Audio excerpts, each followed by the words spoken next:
Hi, everybody. I am Monicah Kariuki, and you are on Echo FM, Facebook Live, and we will be also on radio at some maybe a later time.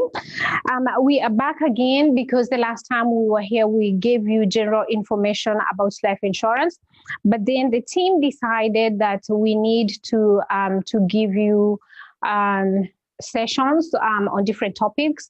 And so today we have Vincent Mungare, Patrick Nganga, and Evelyn. And so we are going to get started with Vincent Mungare, and he is going to talk to you about living will and trust. So I'm giving it to you, Vincent. Go ahead. Vincent, are you there? Yes, I'm there.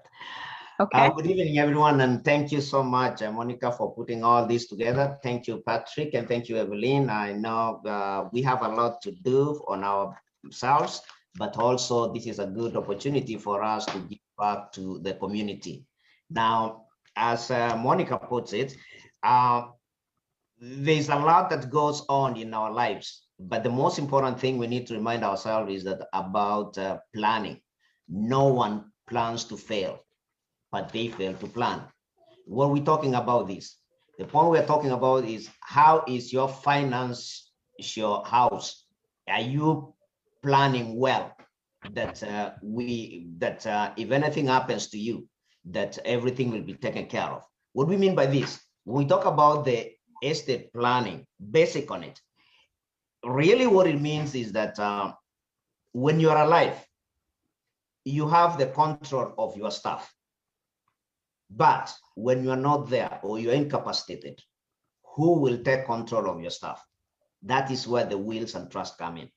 So basically, what we want to tell people is that it is not very hard. It's for you imagining that having control of your life, your stuff, when you're alive and when you're not there. So in this case here, setting that plan. The will is a statement that will always show how your estate or your staff needs to be controlled in case you're incapacitated or you're not there. Case in point, how do you want your beneficiaries to receive your estate? How do you want it to be distributed? You put it on the writing. The trust is more powerful than the will. But the point is that we always recommend that if your net worth is more than 50,000, then you go to the trust, because the trust is a private, it cannot be contested, but the will can be contested. So what you need to understand is that what is the trust and what is the will? Then who is the trustor? The trustor, it's you who is setting it. The trustee is you who is controlling it when you are alive. But when you are not there, you set a successor. And then the executor is the one on the will. Now, the beneficiary is the one who will receive your estate, or how do you want them to be distributed? And then the guardian, if you have kids, young kids who are less than 18. So what we're talking about here is that understanding these steps and putting them together. Now, we don't do it, but we cooperate with the lawyers who will help you to walk you through the process. So we connect you to a lawyer who will be able to put for you this process. It used to be very expensive, but nowadays with the digital and computer network coming in, it's very easy. We have a connection within the 50 states whereby it can be done very easily digitally and very cheap. That is why I wanted to put that one across. They're also powerful. Power of Anthony, in case you're incapacitated, who will take care of your health situation or financial situation. So that's what I want to put up there. And then it comes down that why do we plan? The planning comes from what we talked about last time. So because in life, you're gonna face three situations. One of them will occur whether we like it or not. You are either going to live too long or become too sick or die too soon. Whether you like it or not, this one is gonna happen. One of them is gonna happen. So what we want to tell people, and thank you, Monica, for putting all this together, is that people should stop living in denial. You should plan that one of these ones will occur. When it occurs, have you planned? Have you prepared? You put a very nice will. But when you put the nice will, did you plan how it will be executed and what will be there for the beneficiary? And that brings us to a very important point here, whereby it is building your financial house. We normally say putting your financial house in order. There is no house which can be stable, strong, if you don't have a strong foundation. So for those ones who are seeing my screen over here, we have a risk tolerance chart. We call it a risk tolerance chart. This actually means, and I talked about it last time for those ones who are with us, is where do you put your money so that you build a very strong financial foundation that if there is any turbulence in your life, you will remain unshaken. And the most important thing here is mortgage protection, which we're going to talk about, as Monica said here. This is one of the blocks that usually people ignore. The mortgage protection, and Patrick will take more about that, it's one of the cornerstone that people forget, because if you don't have that block over here, things will be whatever you want to give into your will, and you want to will it to your family, but if you didn't take care of it, it is not there. So all these ones here is that money comes in the bank, and then we suggest that you build up that foundation by filling up all this. Have a more homeowners insurance, life insurance, disability insurance, auto insurance, which you already been forced, but we are zeroing today on this mortgage protection. And next time, as Monica will put it, we'll go on to the rest. Back to you, Monica. Awesome. Thank you so much, Vincent, for that. Does any one of you want to add on to what Vincent has said? But before you do, Vincent, I wanted to ask you a question. So if I have a trust, you said a trust can be contested? No, a trust is a private, cannot be contested. Cannot be contested. The will is public, it can be contested. Okay, but a living will only comes to effect when I die. What happened is that the way you have set it is that the instructions, that this way, is the instructions which will continue when you are not there. How do you, because now you are there, you are running your stuff, you know what you're doing, and you're taking decisions. But when you are not there, or you're incapacitated, how do you want your stuff to be run? So there are two issues here. You can put a will whereby you are writing the instructions and saying, how do you want your things to be run in case you're incapacitated? That's very important, very simple, and very easy. But the problem is that a will is public and it can be contested.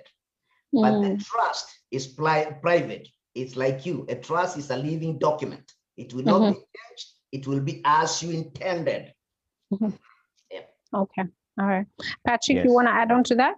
Sure. Yes. First of all, thank you so much, Monica, once again for having us on our second time here to discuss these very important matters. Very good to see you, Vincent. Very good to see you, Evelyn. I'm glad that we're able to come on here and pass the knowledge together. But just to agree with what Vincent is saying, and people might ask, why are these guys coming here to talk about wills and trusts and stuff like that? And it all has to do with planning. And like Vincent clearly said, if you fail to plan, then you're actually failing. Nobody plans to fail, they just fail to plan. So as part of planning, as we talk about insurance, it's good to talk about all these other matters, because you might have the finances, you might have the funds when you pass away being sent out to your family. But we need to have something in place to where you've left some instructions on what to do after your passing. You've left some instructions on how you want to be dealt with in case you're incapacitated. You end up in a situation where you're in a hospital. You can't make any decisions whatsoever. So I'm really glad that this topic is part of the planning that we discuss, so that as someone is planning an all-around financial deal, then they have an umbrella, a holistic approach to how they're going about it. Evelyn? Thank you so much, Monica, for putting this together again. Always glad to be with these guys, Vincent and Patrick, just bringing value back to the community. as Vincent said, definitely. You know, I have clients who are single moms, and sometimes they write beneficiaries as their kids. And I always know that's such a place that there's such a huge gap, that if anything happens to them and their kids are less than 18, what are they going to do? So this is a really good platform that we need to all learn from, so that people can start to put their house in order. If anything happens, your kids are still taken care of, and they don't have to wait until they're 18 for the funds from their policy to be paid out to the kids. So there's already funds taken care of. So very important that all the trust and wills are things that we also need to incorporate as we're thinking about putting our house in order. So thank you. Just last question for you, Vincent. Do I have, can I put all my assets on the trust, or do I have a choice of either putting them on trust or will? And can I have both trust and will? Yes and no, because what happened is that there are two parts. The will is just the instructions you've given, and once it is been notarized and filed with the court of the county where you are, now that becomes a public record. Now the next, that one just states who is the executor, who is the beneficiary, and all that. Now the other section, which is like an exhibit A, that now contains what you want them to receive. It receives now your property, your material, and all that. So what happened is that you divine them. You can name them. So what you're asking is that can you put them on all together? The point is that the first one is the instructions which you are giving. How you want, the question you're asking is actually what you should be putting on down, that what do you want to happen? So you see, you're distributing them. Now, the trust becomes more expensive because the lawyers have to file for it, keep it, and therefore this one here is a little bit expensive, and we only recommend that if somebody has more wealth, more than 75, usually they say 50,000 net worth. If you're 50,000 or more, then now you should look for the trust, because now this one becomes like you, nothing changes. It's you putting what you really want. A case in point, I'll say that if you have younger kids and you want them not to receive anything, or any of the house or any of the money that you might leave them behind, unless they are 35 or they've finished school or they have a PhD. Just like you've had a joke going around that Walmart runs the stores from the grave. Is because they wrote all those what they intended to do. So a trust is a living document which will continue just like you. Yes, yes. Okay. And to chip into that one, yes, Vincent is very right. And the trust, you know, the biggest difference usually that you avoid probate when you go with a trust, meaning, you know, with a will, you're basically just saying, I, as Patrick, I want this and this to be done when I pass away or when I'm incapacitated. But that document is a public record. So it still has to go in front of a judge and have the judge review it and say, oh yeah, this makes sense. It's all legal. So yeah, it will be done that way. But yes, that is public information. Anyone can be able to see it. But a trust, and you know, the trust, there are two forms. There's a revocable living trust, and then there's a revocable living trust. Most people get the revocable living trust, RLT, revocable living trust, because you're able to move in your assets. You know, you ask, can I put all my assets in it? You're able to move in and out your assets. It's a living document. You know, you as a person, as you're acquiring more assets, as you're getting more money, as you're getting more, you know, you're buying more homes, more jewelry, more stuff like that. You can move them in there. You can change beneficiaries. You can change executors, whoever is going to manage it when you pass away. So the trust is more stronger document because you're avoiding probate. You keep everything private. Nobody has to worry about, it's not going to be gossip when you pass away that, oh man, he had this and that. These people are fighting over this, you know, there's another woman that came out of nowhere, you know, there's you know, extra kids that nobody knew about. So a trust is clear and contestable. It's very hard to be contested because, you know, even the judges will be looking in and like, oh, this It was drafted by a lawyer. It's a clean cut document, good to go. So, we'll have to go by what he wanted to be done. Okay. All right. So I'm looking to see if we have any questions, but I do see we have a few people that are watching. So let's do this because I haven't seen any questions yet. How about we go to mortgage protection? So Patrick, if I can have you tell us the difference between mortgage protection and homeowners insurance. And then while you're at it, if you please could tell us what is mortgage protection insurance, MPI, private mortgage insurance, PMI, and mortgage insurance premium. Okay, all right. Very, very good question there. And it's very confusing because usually people confuse all those. They think they mean one and the same. First of all, we'll start with the homeowners insurance. The homeowners insurance is one that protects your home in case of some kind of a hazard like a tornado or a fire or some kind of a calamity happening. Like we had the wind and the hailstorms that came by, the snow damages your roof. So that one is paid by your homeowners insurance. Your homeowners insurance is mandated when you get a mortgage because the mortgage company wants to make sure that in case something happens, the house is wiped out, there's a fire, they want to be compensated for the amount that you borrowed against that home because you're not you don't own it fully. You're making a mortgage payment, and that's what comes into the other question you're asking about the premium. Is the premium is the amount of money that you pay every month to the mortgage company or to your bank so that you can, it's the finance charges, your monthly payment to keep up, keep financing your mortgage, keep financing your the payment of your home so that you can pay down and, hopefully eventually you own it free and clear. So there's a private mortgage insurance, that's the other one. Private mortgage insurance protects the mortgage company.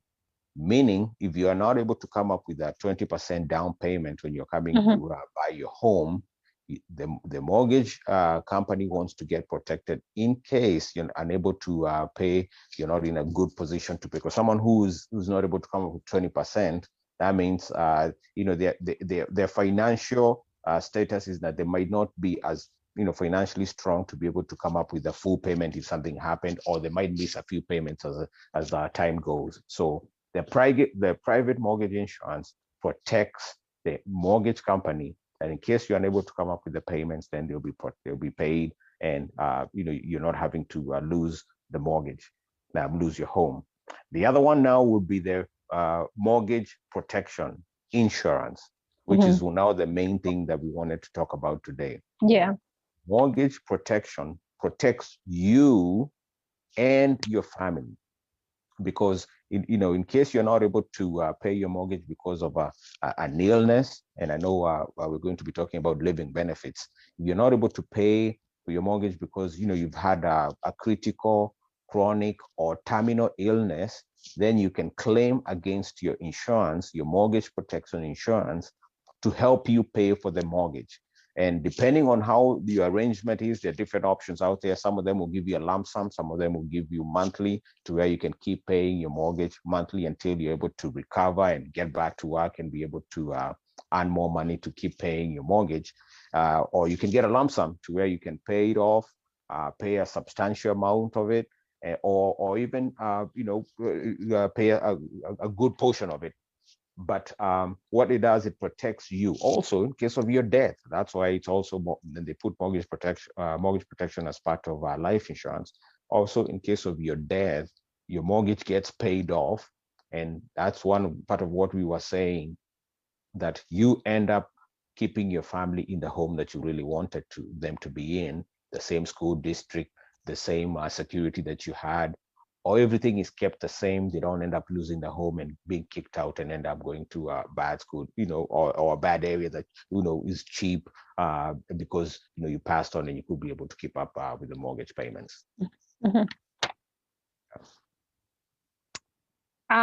Is that the mortgage insurance premium as well? Yeah, the mortgage insurance premium. The premium is, well, basically, yes. When you say mortgage insurance premium, that's the same as the mortgage protection, because when the premium is the cost that you're paying.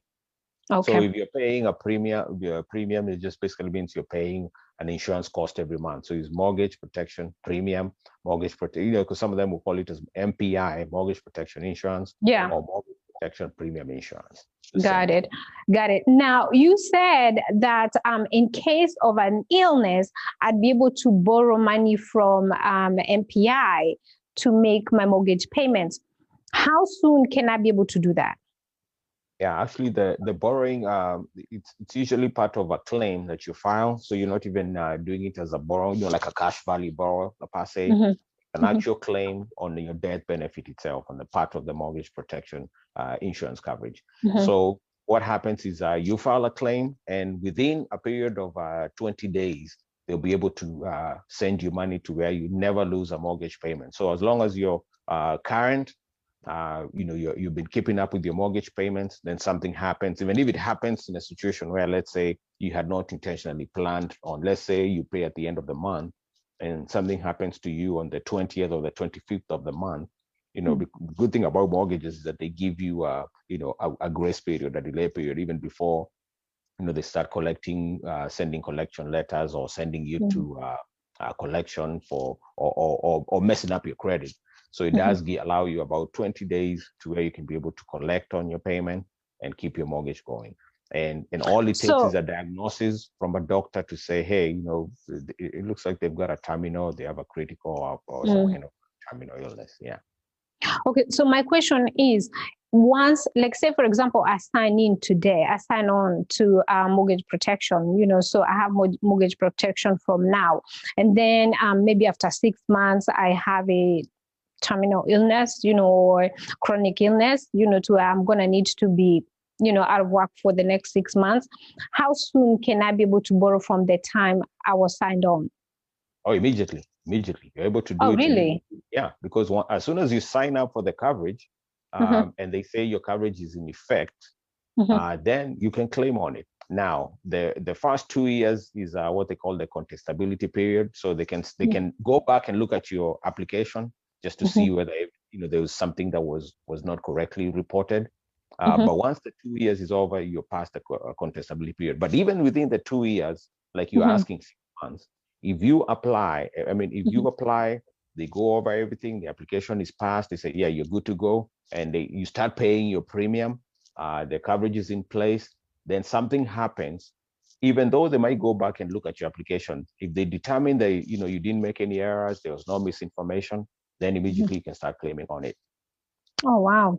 Okay. So you said private mortgage insurance is to protect the company. So why would I want to have private mortgage if I have homeowners? Doesn't it do the same thing?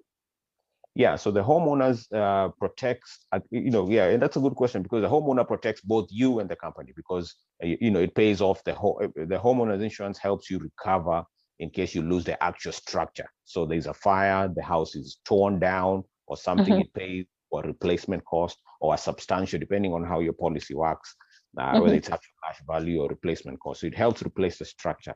The private mortgage insurance, really, you don't have a choice in that matter, because it protects the mortgage and only the mortgage company only, the mortgage or the bank.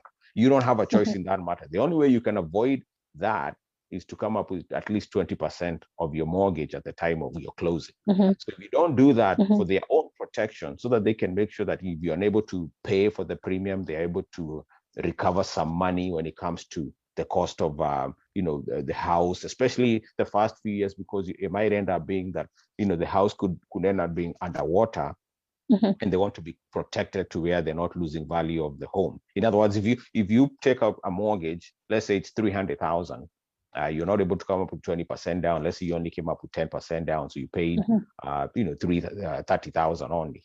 So if you're not able to pay a substantial amount as you go along, and then something happens, you're not able to pay your premium, the mortgage company is able to file a claim against the PMI, the private mortgage insurance, to help them offset some of those premium costs. So that one does not protect you; it protects the mortgage company when you are not able to pay for your obligations.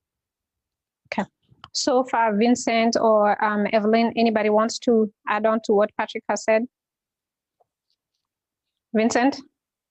Yes, I'll just add on that what Patrick has just explained on most of them is that most people are aware of the PMI and then homeowners insurance, and then the biggest part which actually you also should be really worried is the mortgage protection. As Patrick said, mortgage protection, I can hand on that, is that ability to pay your mortgage is what you're protecting.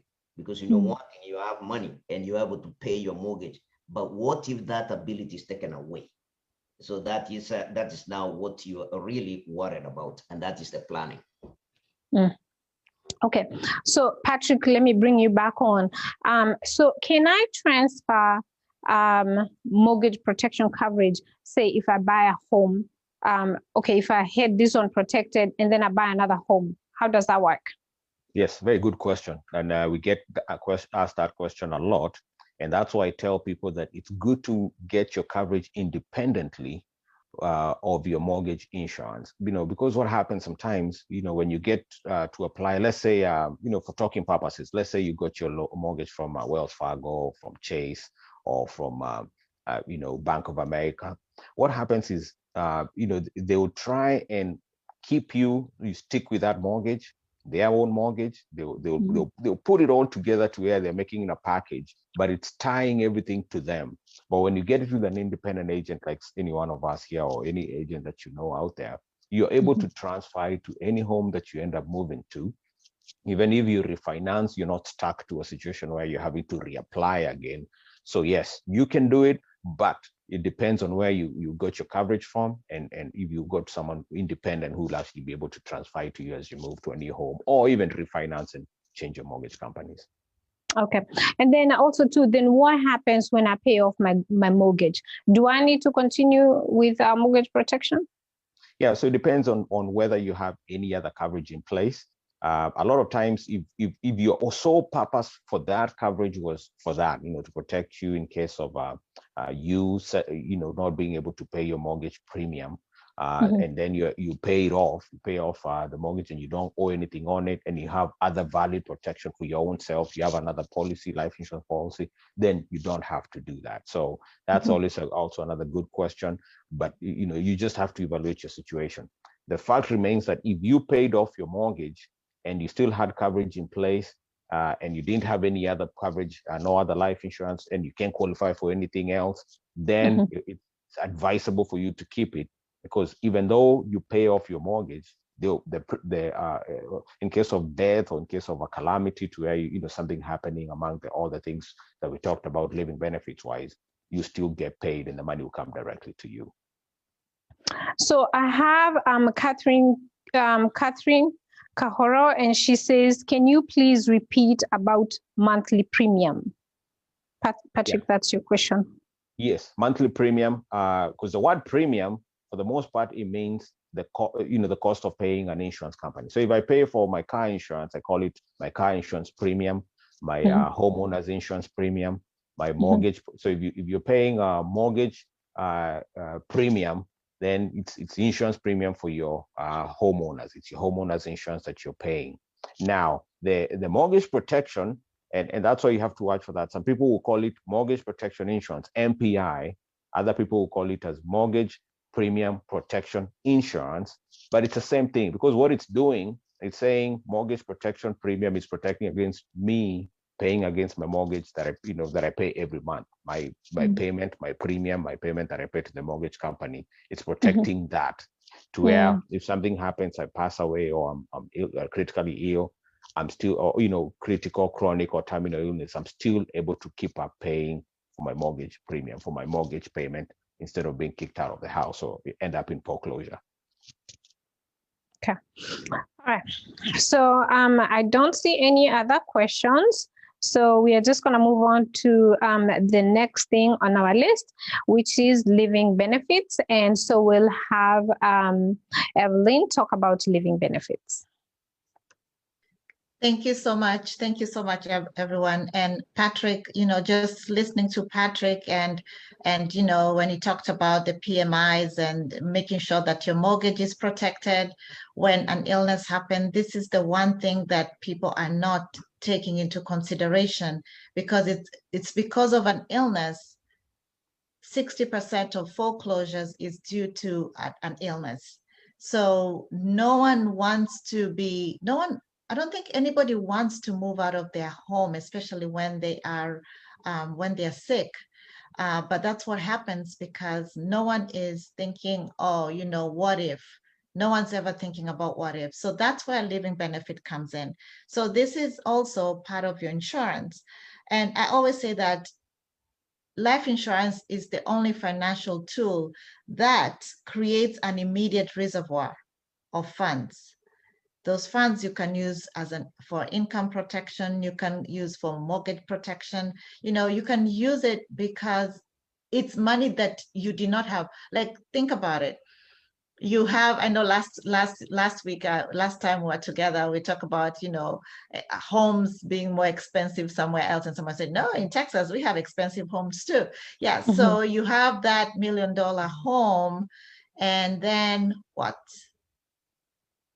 Something happens. What if you had $1 million policy and then you got sick? You know what? You can use some of those funds. Now you don't have to move out of your home. Your family is still protected, right? So, and I remember I gave an example of a $500,000 policy. And this time I wanted to just put it down in perspective, because this is a term policy. People are always saying, oh, but life insurance is expensive. I always ask them, compared to what? Because once I have what you're comparing it to, it's much easier to give you a broader perspective and broader ways of how people use life insurance, how the wealthy people use life insurance. But in this session, we're just going to talk something very simple, talking about, the importance of trust, talking about mortgage protection. And then also let's talk about term policies, because some people just believe in term policies and term policies only. No problem, because at the end of the day, we want to give you information so you make the most important decision. Next time, we'll give you this at a broader umbrella, what other people use life insurance for. So I put my numbers together, and this was numbers will vary, but I pulled this for a 45-year-old female, say they are looking for a $500,000 policy. So 10-year policy, which is the cheapest, it's $54.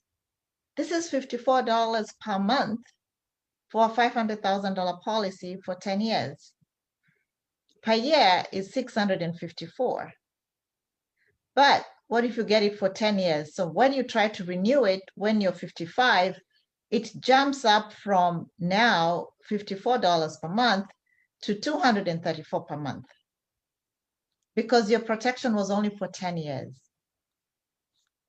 Or talk about 15, it goes up. It now becomes $67, $813 per year. When you want to renew it, when you're now 60, it's now $350 per month. Now, at 60, do I want to be renewing my $500,000 policy? I was paying $67, and now I want to pay I'm going to pay $350. Term are good. They're cheaper now, expensive later, right? Next time we're going to talk about other options. But just think about it. What if I was to even get a 20-year term, 500,000? During those 20 years, I'll probably pay $19,113. 20 years, so you're 45. 20 years from now, you're 65. What if something ever happens in between? You have access to 500,000. If death, 500,000 goes to your beneficiaries. But what if illness? What if a terminal illness, even at 50? And again, this is different by states. You'd have access close to 429,000. This is just 5 years into the policy. What if a chronic illness? So a chronic illness, you're unable to perform any 2 of the 6 activities of daily living. Again, this is different by states, because some states you have to pay the facility, the insurance will pay the facility. Some states you get the benefits yourself. 2 years in, unable to perform any 2 of the 6 activities of daily living, and those are either bathing, continence, dressing, eating, unable to perform any 2 of the 6. Now your income would be, you'd have close to $4,000 per month, just 2 years into the policy for 50 months. Again, it's different by states. What if a critical illness, heart attack, stroke, cancers, there are about 16 of them. What if any of those was to happen? Well, depending on the illness, it could be minor, a minor stroke, moderate, severe, or life-threatening. There are 4 categories. So there you'd be able to accelerate a portion of your 500,000. Now, you don't have to worry about illness. You just have to worry about being well. Your family, you don't have to take your family through the distress. You don't have to take your friends through the distress. Yes, people want to still do GoFundMes, but how much did we start with? $54 per month? Seriously? For 500,000? What if you go 20 years, 79 bucks? Is that even $2? That's less than $2 a day. So if you're making $20 an hour, can you put aside $2 for a term policy to protect yourself and your family? That's what we're trying to put across here, that these things are affordable. Let's not just talk about let's not talk about death. Let's talk about illnesses. And so in place where you have now the living benefits, and then you have your wills and you have your trusts and your homes have the insurance, what are the chances that we are leaving our family out of chance? We have to start be more accountable of ourselves as a community. We cannot rely on people taking care of us, yet we are still healthy, we still have jobs. We have to do what we have to do as adults and make sure that our kids, our families, and the people who still rely on us back home can still continue to have that lifestyle. Thank you. All right. Okay, Vincent, do you want to add on to what Evelyn has said? Yes, very powerful, Evelyn. And I just wanted to reiterate to what we had here. Just go here. What Evelyn has just said here is just reiterating that life is like a puzzle. You are going to live too long, become too sick, or die too soon. Your planning will depend on where your money was. And then pulling it down here from what Evelyn and Patrick have said, this is just what you have to lay your foundation. Lay your foundation, strong foundation, and then zero in on the mortgage protection. The mortgage protection, we normally put it this way. Any mortgage protection that doesn't have a living benefits in it is costing too much for too little. So as Evelyn said, is that understand what you have. So like as you can see here on the blocks, is that have that block and understand what it contains. Some people say that they all have enough life insurance, which can cover my mortgage. Do you really have enough? Does it have a living benefit? And as Evelyn said, there are trigger points, which are in some companies, there are about 18 of them, that when one of them occurs, the money is available. So what happens is that you put all this planning together, and then you are looking at your family. You are taking care of the family. Do you have this in place that if that strikes, how will your mortgage be paid? So very, very powerful. Okay, so when you guys tell us that, you know, if you get sick, you can pull some of the money out. Is this money that I'm going to have to pay back when I'm able to? Usually, if I can follow up with that, and maybe Evelyn will have on that, and actually Patrick also talked about it. It's not actually you're pulling the money out. You're putting a claim. This is what it was meant for. Like, for example, most of the people are aware of, or they're forced to have a car insurance, auto insurance. When you're involved in an accident, you put a claim and the car is paid. The same case, and I normally ask people that you have a very nice car insurance that if you're involved in an accident, your car will be taken care of. You'll even be given a rental. What if about you? If you are totaled, what will happen to your family? That's exactly what happens. So the money is, you put a claim in, and as Evelyn put it, depending on the severity or what's the trigger point. If it is dead, then of course the entire 500 is paid out. But if it is maybe a chronic illness, some companies, they give 2% of the total coverage. So it will depend, and that's why we also say that make sure you understand what your policy is. But maybe Evelyn can answer this. Does it reduce my coverage though? If say I get paid maybe for 6 months and then I pass away, does that reduce my total coverage? Yes, it will reduce your total coverage because now you are taking that money before death.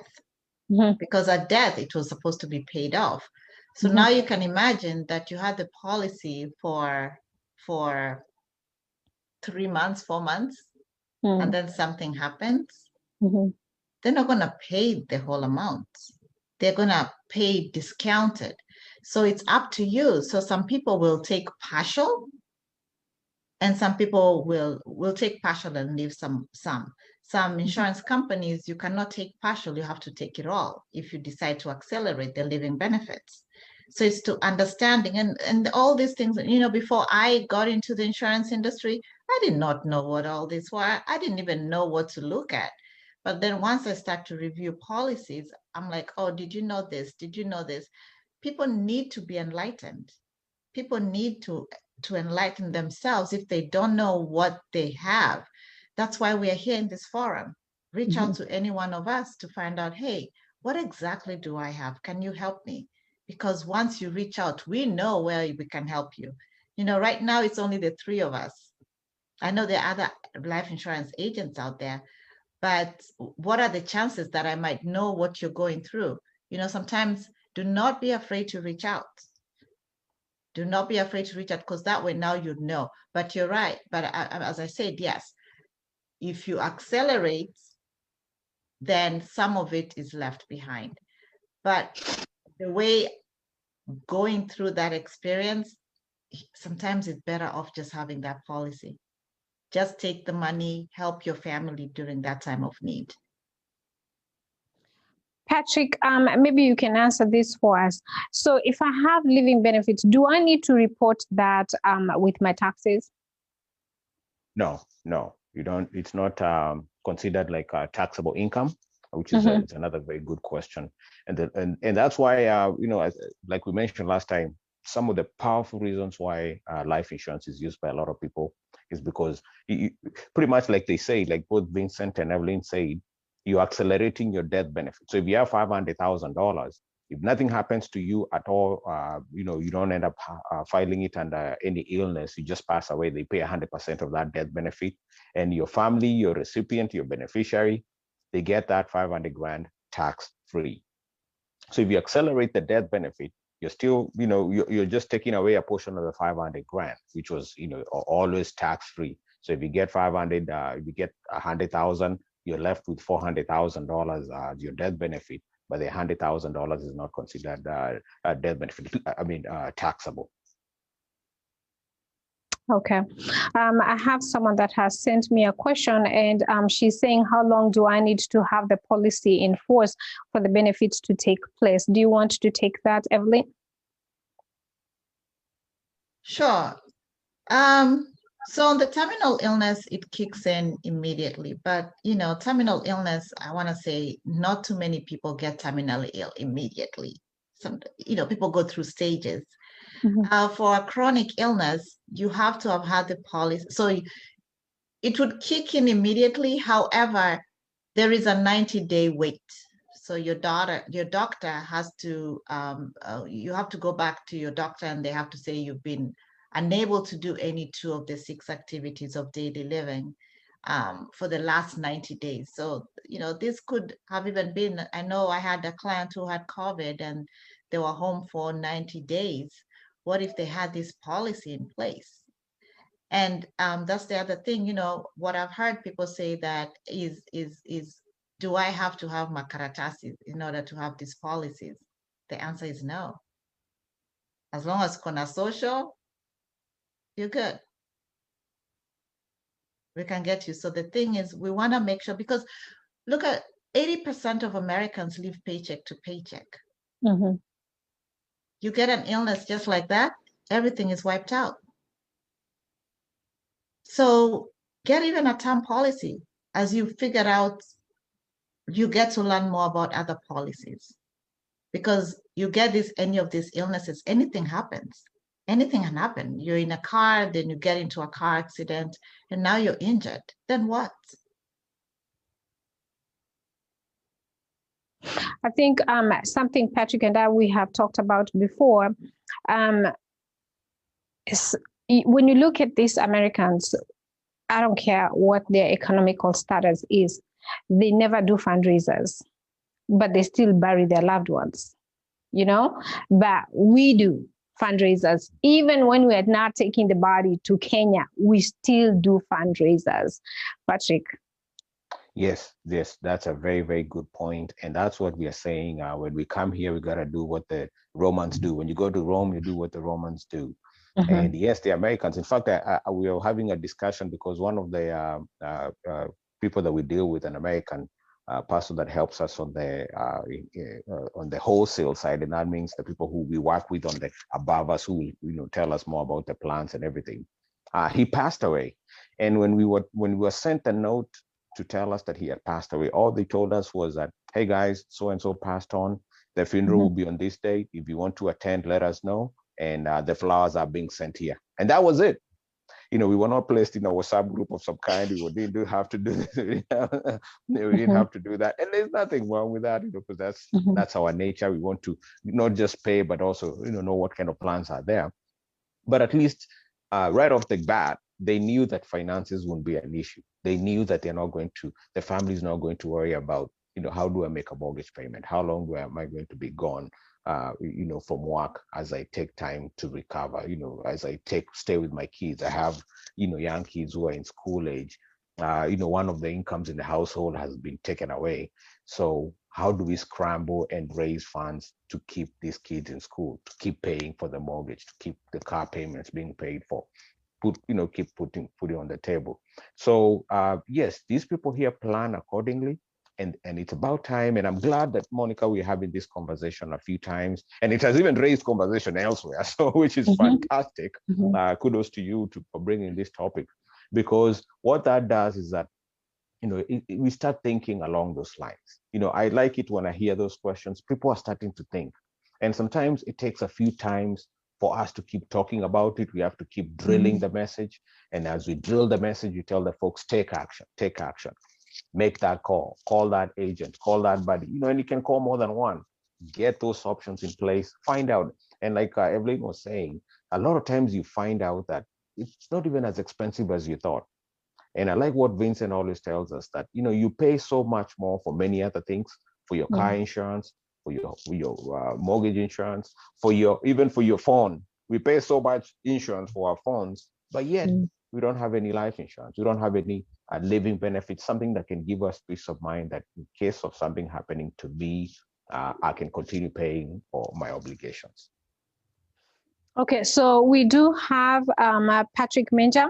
He says, how do you handle people, Kenyans, who do not want to share their personal financial information? How can you help them? And I'm going to give this to you, Vincent. Yes, very important is that's part of the educational system. And what I'm saying is that most of our people are perishing because of lack of knowledge. Because what happened is that it's not that he doesn't want to give out the information. The point is that he is denying his family the protection that is needed. Because in most cases, there's not much information actually that you need. It's just a matter of him. He's gone to the bank. He opened the bank account. He registered the car. He's got the car insurance. Why will they? And this is right. In fact, I just had that conversation yesterday where people were saying, why will I give you information for the insurance? And I say, okay, you're not giving me information for the insurance, but let's be real. Did you open a bank account? Yes. Did you open did you go to the doctor? They give you a paperwork, you just fill it up. So the point is that what is the information intended for? It is more of you wanting to protect your family. So if you see the essence, then there's no question of it. And then the other thing is that one of the things that people should understand that we as insurance agents, we are licensed in the state that you're operating in. That pairs you, and I think Patrick said it last time, is that you have a fiduciary responsibility to keep the information private. The HIPAA, it's not that you're giving me the information, I'm going to give it out there. It's by law that you can sue me, you can be sued, you're protected. So by law, we operate by law that the information which is given there, we are not giving him the information because I'm going to give it out. It's protected. And even sometimes when the policy has been approved, say there is an illness, they will not let the agent know. The insurance company will reach directly to the client. I will not even know. All I know is, oh, your policy was not approved. What's the reason? I don't know the reason. They're going to send a letter to the client, and it's up to the client to now follow up with their doctor. Okay. And then Petronil says, my dad, my timekeeper, he's telling me it's time. So Petronil says, a question, don't laugh. And she says, is the living benefit, and I think she corrected herself, she said something, is the living benefit money something I can count on to help me take some of it out to invest in a business once it's effective? Patrick, you want to take that? Yes. Okay. Oh, she said don't laugh. Oh, my bad. Oops. Yeah, but that's a good question. You know, when they give you that money, but like Evelyn said, some states would say the money has to go to the provider. But in most states, like now here in Texas, you know, some regional states here, you know, you get the money coming directly to you. It's cash paid directly to you. You decide what you want to do with it. So if you end up being in a position where you know, financially you're doing well, you didn't have to struggle so much, then yeah, you want to open up a business, then go right ahead, open up a business. If you know, especially let me tell you, we hear so many stories, especially for the terminal illness. I'll tell you, because you know, terminal illness, what they'll say, the doctor says you have 12 months to live. So within that 12 months, you're like, I'm gonna have a blast. I'm gonna open up a few businesses for my people. I'm gonna do a few things. That way, when the 12 months is over, you know, I went to Hawaii, I took my family, all of these places. I opened up a business for my wife, for my boys, for my husband, whatever it is. So yes, you get to choose how you want to spend those funds, you know, and you know, to help you and to help your loved ones. Okay. All right. Let me ask you a question. If somebody was receiving, you know, like government benefits, and then, you know, they pulled their insurance money, does that affect government benefits? Is there anybody that wants to take that? Only in the state of Massachusetts, if the living benefits is taken, it's counted as an income. It will be incorporated in that. But if it is a death benefit, it's tax-free and it is not even seen anywhere. So what happened is, this is one of the situations where people ask, where will you put the money so that it doesn't affect how you're gonna get the state income or the government income? The insurance is usually a shelter. It's not seen. Yes, I agree with that. Very good point. Insurance, life insurance helps a lot of people. Because it's tax-free. You know, even the wealthy use I was going to ask that. Yes, the wealthy use insurance for their own protection, to protect against you know, paying so much to Uncle Sam. It has a lot of protections because first of all, like Vincent said, the death benefit goes tax-free in most states. The living benefits tax-free. If you have a plan that has cash value in it and you're able to pull that cash value later in life, it's tax-free. And that helps you greatly because as you're paying taxes on because all the money that from your 401k is taxable, your social security is taxable. So when you have this income coming in later, that is tax-free, it helps you stay in a lower tax bracket and you're paying much lower in taxes. Okay. All right. So, Evelyn, I was going to ask you, while I have term insurance, can I keep changing my mind? Can I change my mind? Yes, you Increase can. it, decrease it? Oh, you can always change your mind anytime. If you increase it, just remember the contestability period will start all over again. So if you had like 200 and now you want to make it a $300,000 policy, I'll just say take another one, take another 100. So now you have a 300 combined. So there's always different ways to, go about it. Because, we're in a land of abundance and we just don't want to think about it. Oh, what if you increase it? At the end of the day, you want to minimize the risks. You want to make sure you're protecting your money, you're protecting your assets, and that's what life insurance money does for you. So I like your numbers, Evelyn, the numbers that you gave, because even $74 a month, honestly, that's more than a benevolent fund. It's way more than it's less than a benevolent fund. I've been in a benevolent fund and I was paying more than $200 a month. So Robert, he says, if I have employer provided life insurance, why do I need a personal plan? Anybody? Okay. Yeah. Yeah.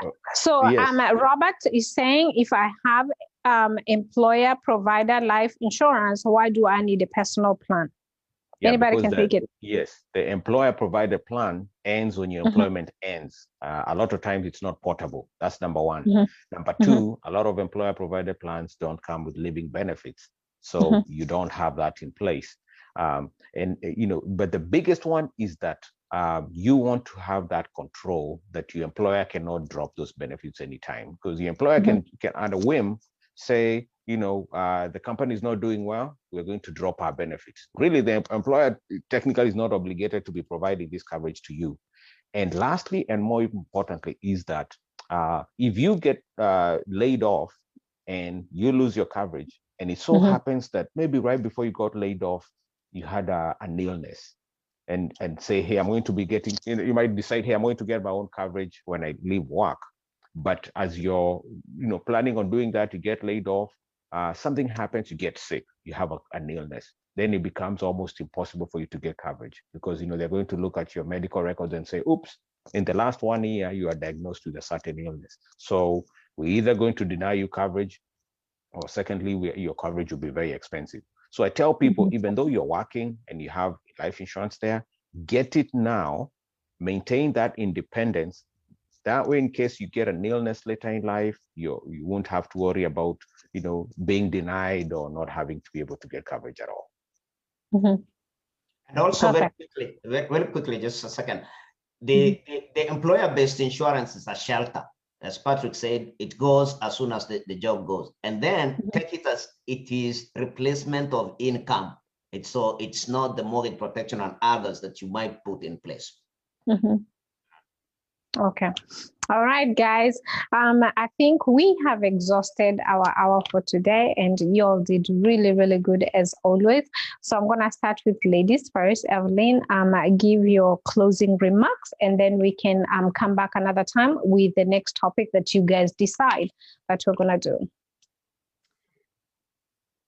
Closing remarks, guys. It's not as expensive as you think. It's not as expensive. Expensive is not you not taking action. And now we have to rely on a community to come and help you. That's expensive. Let it be about wellness. You take care of yourself. Let's start to take ownership of our lives and not depend on our community. We all have kids now. We are a bigger community. Let's give each other a break and let's take ownership of our lives. Living benefits is there to protect you. Thank you. Awesome. Patrick?